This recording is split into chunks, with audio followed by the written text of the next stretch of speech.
you've been following me for a while, you'll have figured out that I love Oedo-Tai. And I don't mean a particular version of Oedo-Tai, I mean the whole thing, beginning to current day. I root for this unit like it's my sports team, even if they lose all the time. From Act to Tora and beyond, I will always pledge allegiance. However, I also understand that not many people feel like this. It's a popular opinion within the Stardom fanbase that the peak of this faction took place anywhere within the Kagetsu era, and it's understandable. Yui Ishino is just that good. People today are still not over his retirement and wish he could come back in some form, even if symbolic.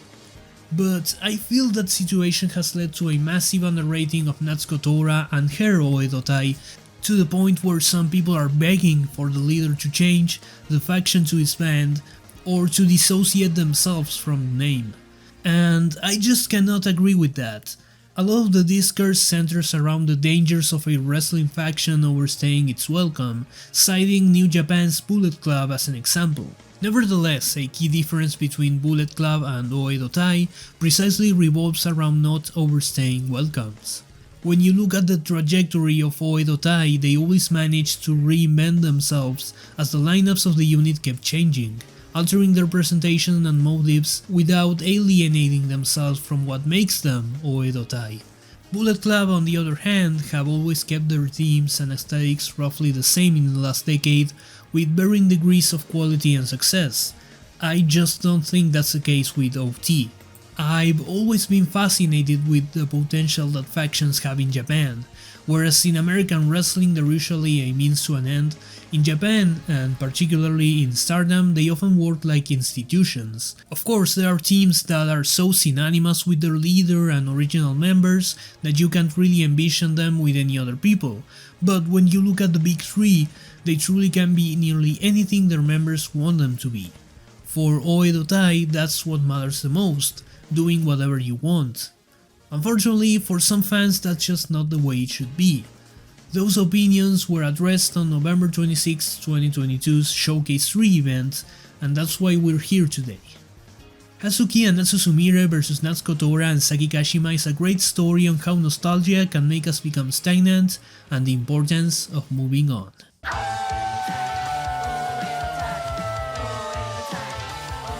There have been many lineups in Oedo-Tai's history, but if we want to be more precise, we can pinpoint 3 distinct generations or eras of the group, each with their own logo and theme song.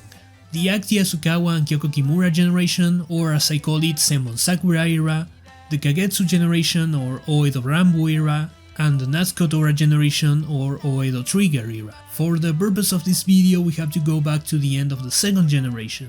Kagetsu had announced his retirement in December of 2019, right as his Lieutenant Hazuki retired as well.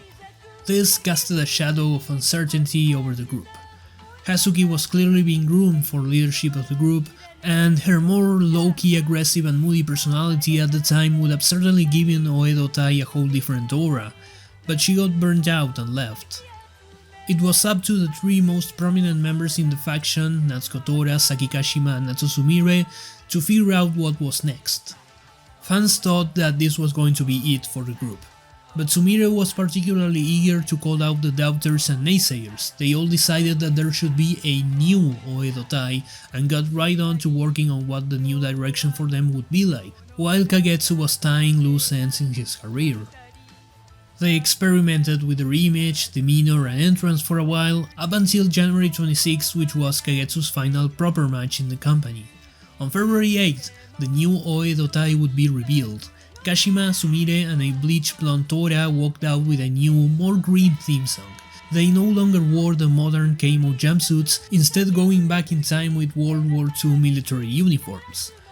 I don't think I need to remind you the implications of World War II Japan imagery here, but the girls made it clear that this was no longer going to be the cool, happy-go-lucky, half Yakuza, half government Oedo-Tai. After all, it would have been impossible to keep capturing the essence of the previous era, and they would have been much more criticized if they tried to do so. 1 week later, Kagetsu returned for a gauntlet match against the whole roster and officially gave Tora the leadership in the form of his Jute, which had already been inherited from Kyoko Kimura. He said that he knew the Natsuko Tora of that moment was not ready yet, so she had to be up to the test and do whatever she deemed necessary to move forward, and that happened to be divorcing from everything that happened prior. Tora struggled to reinvent herself and her faction over the next few months, and the pandemic had severely affected Oedo Tai as well. At the worst possible time, Sumire would get injured. The state of the unit then was a sort of final nail in the coffin for its perception, a shell of what it used to be. This is not the first time Oedo Tai went through a rough transitional period in the eyes of fans. When Kagetsu's generation started, people had the exact same thoughts. It took him a while to figure out stuff, members were gone, and it was up to Hana Kimura to carry the banner of a faction that was seemingly approaching its dissolution. Only a few weeks later, the new Oedo Tai of 2017 was born, and it became legendary, but it didn't happen overnight. The fascinating thing about Stardom is that wrestlers are not shelved while finding their footing. They experiment with their characters in real time, in public, as they are constantly thrown to the wolves whether they're ready or not. For example, if you compare the start of Utami Hayashisa's reign to the end of it, you'll find two very different performers. If you look at Asumi over the past couple of years, you'll see different iterations of her portrayal and presentation, all while being a very prominent member of the roster and even a champion. Oedo Tai had a similar story. Toa did everything in her power to make it her own and prevent comparisons, and she kept tweaking the aesthetic throughout the following months, going as far as changing the spelling of the group's name, starting off as a throwback military act and eventually finding themselves as a group of young delinquents. In late 2021, while Jungle Kyona was announced to be leaving Stardom, Natsu Sumire was also quietly deleted from the roster website after being gone for a year. She would endure further rehab from her injuries and at one point was thought to be retired from wrestling and fully into bartendering and Twitch streaming. Fortunately, that was not the case, as she could finally return to wrestling in 2022 as a freelancer and booker with a new association called Nomads. Sumire quickly regained her groove and it was as if she had never gotten injured, but sooner than later the inevitable would happen. Was she going to address what happened with Stardom? Was she even coming back? How are things with Oedo Tai?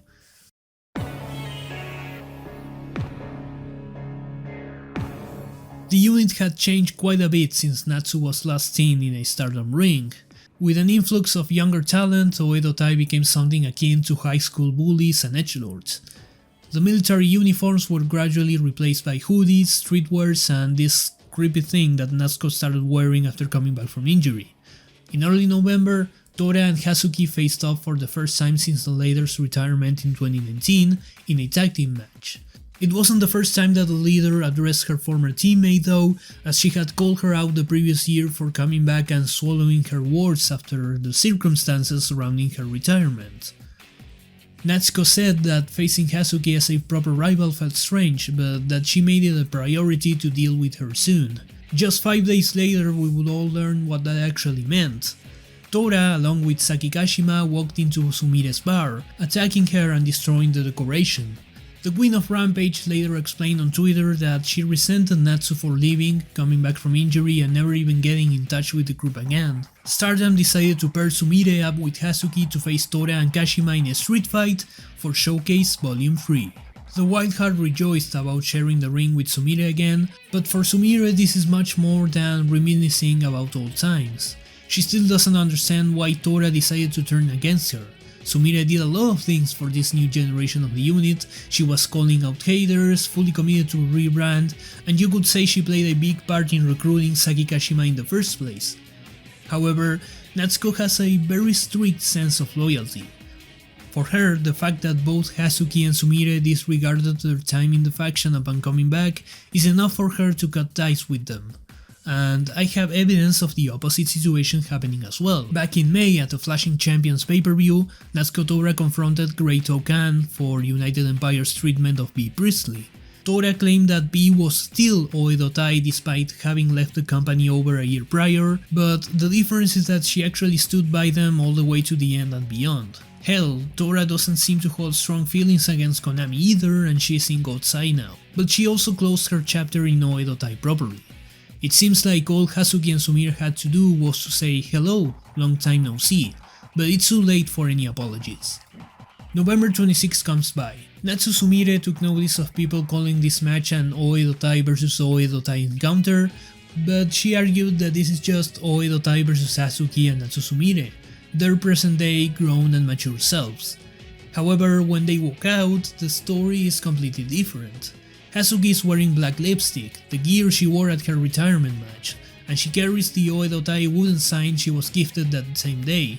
Natsu Sumire has her usual gear and she carries a bottle of champagne reflecting her current persona.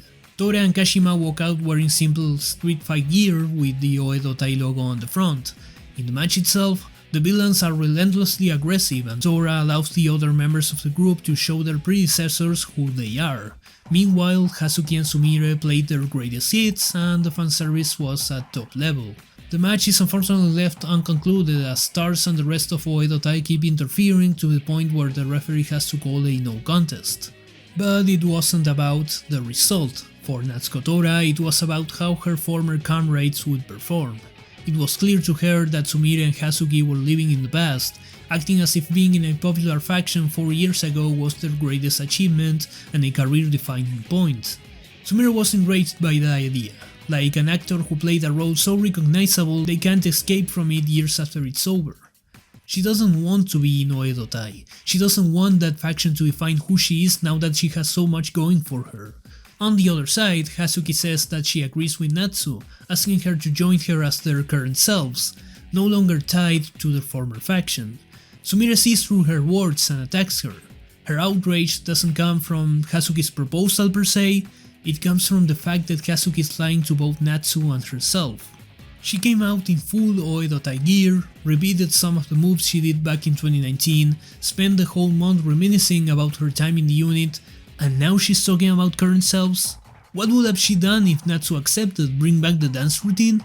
It's over, those times are gone. It's heartbreaking and Natsu knows that more than anyone else as one of the longest tenured Oedo-tai members, but you have to move on no matter how painful it is. I believe this isn't just a lesson for Hazuki to learn, but also a message to the fans as well from these wrestlers. For months, people kept asking Sumire about Oedo-tai, and she gave them an answer through this match, Hazuki being the fan surrogate in the story. Nostalgia is a beautiful feeling, but it's addictive and dangerous. To be stuck in the past while everyone else moves forward is a detriment to your happiness and your progress. To be stuck in the older generations of Oedo-tai can deprive you from enjoying what's happening now. So Natsu decides that she won't be defined by Oedo-tai nor Stardom anymore. She will keep appearing in the company as a freelancer and may meet old foes in the process, but she will not do so as Stardom's Natsu Sumire. She will be just Natsu Sumire, the nomad with no home and all ambition.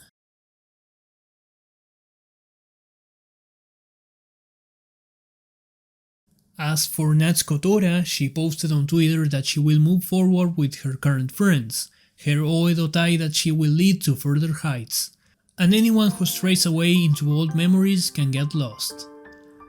It's in this strict vision of loyalty where we see this faction's greatest strength and Tora's vision of leadership. When Sumire said that the group is just a bunch of lousy kids, well, that's the point. Oedo-tai in its current form is an investment into the remote future of the company, and the lineup of the group is blatantly designed to be that way. You have two of the most consistent workhorses of Stardom leading the group. Beyond her comedy mascot persona, you have the safest and most reliable veteran in the company, and then you have a group of young wrestlers who are either on a career revival or still figuring out who they are as performers. People are still arguing that Starlight Kid is the leader of the unit, but if you actually observe her evolution since 2021, you will see Natsuko Tora's fingerprints all over her work. She is the leader both narratively and behind the scenes, and it's undeniable when you see how improved everyone else is after joining the unit. I might sound preachy here, but again, Oedo-tai means a lot to me. I find it funny that some fans keep fantasy booking an undertaking of the faction from Tora to the more popular Momo or SLK, however that's never happened within Oedo-tai. There have been betrayals, namely Viper, Hanekimura and Andras Miyagi, but the leadership was always personally inherited. And that's another key difference between them and Bullet Club. Oedo-tai has generally always felt like a family more than a hierarchy. You might tell me that every single member of the faction made their way into it by betraying someone else. A faction of traitors has no weight, as someone told me. But if you look at why each member left their former teams, you'll realize that it was never about glory nor riches. Saki Kashima just wanted to stop playing nice and pretending to be someone she's not. Starlight Kid finally got a taste of independence in her career and she didn't want to be second to Mayoi Watani anymore. Momo Watanabe got tired of the burden that Io Shirai imposed on her, so she left Queen's Quest. Tora never promised them 1000 championship belts, but she did promise them one thing: autonomy. The ability to be whoever you want and do whatever you please as you move forward into the future that you create for yourself. These people are not traitors, they were just burnt out and wanted emancipation. But then, what about moving on? What about moving on from the old traditions of the group or the name itself? And the answer to that goes back to how units work in Stardom. A complete divorce from the past will always be impossible since history is valued in the company, and nostalgia in small doses can be good as long as it doesn't become entirely about the past. The Oedo-tai name and lineage holds weight, and its current members keep building upon that history. A situation like this can provide us with matches like the one we talked about today, or beautiful twists of fate, such as the case of Ruaka and Rina. Before becoming a wrestler, Ruaka was just another Stardom fan like any of us. She confessed in an interview that her favorite unit was Oedo-tai because she admired Akira Yasukawa. She also tweeted back in 2016, when she was still training, that she would do her best to join the unit. It took her a few years, and she may haven't crossed paths with Yasukawa yet, but she can keep her legacy in Stardom alive and follow in her footsteps by being an Oedo-tai member. And I mean, how cool is that? To be a part of the team that your childhood idol created, to accomplish the goal that you set out to do so many years prior. Rina's case is a whole different story. When she was 13 years old, she had to lose her close friend and mentor in wrestling, Hana Kimura. After the dissolution of Tokyo Cyber Squad, it didn't take long for Rina to join the unit that Hana was originally a member of, and a high-ranking one at that. But Rina is not just a walking Hana Kimura tribute, she started showing much more confidence and personality and would even start to have title opportunities. However, the sweetest outcome of this happened in 2022's Hana Memorial Show, Bagus. Sakura Hirota, cosplaying as Hana, was waiting for an unannounced opponent in a gauntlet match. She and everyone else were surprised by Rina coming out, accompanied by Starlight Kid. Rina would then fight Hana-chan with involvement from SLK, Yu Ishino and Kyoko Kimura in another much more wholesome clash of Oedo-tai generations. Moments like these are magic, and the fact that Rina gets to be a part of the same unit makes it even more special. Again, history is valued, but it doesn't take away from who the protagonists are now. That's why I believe the Oedo-tai name should continue creating new memories that will one day become nostalgic too. I don't think many people are saying that Rina or Ruaka are their favorite wrestlers today, but I have no doubts that a lot of them would say so in the years to come. And it's in Oedo-tai where they can keep evolving over time to get to that point. It's in this unit where the kids can learn the most. It's in this unit where SLK solidified herself as Asumi's eternal foe. It's in this unit where Momo Watanabe could unleash a whole new aura to herself. It's in this unit where Saki Kashima experienced a character renaissance that gained her so many new fans. It's in this unit where Natsuko Tora grew from the rookie in Genie Pants to the imposing host she is today. And it's in this unit where Fuki Undead can be the greatest chain-smoking alien clown of all time. It took a while, but it all clicks now. Oedo-tai has done so much for so many wrestlers' careers in and out of the ring that I think it's an injustice not to consider it one of the greatest factions of all time. As its former members move on to bigger and better things, I wholeheartedly hope it lasts as long as possible, being the best and also the worst. I'm Sapster, until next time.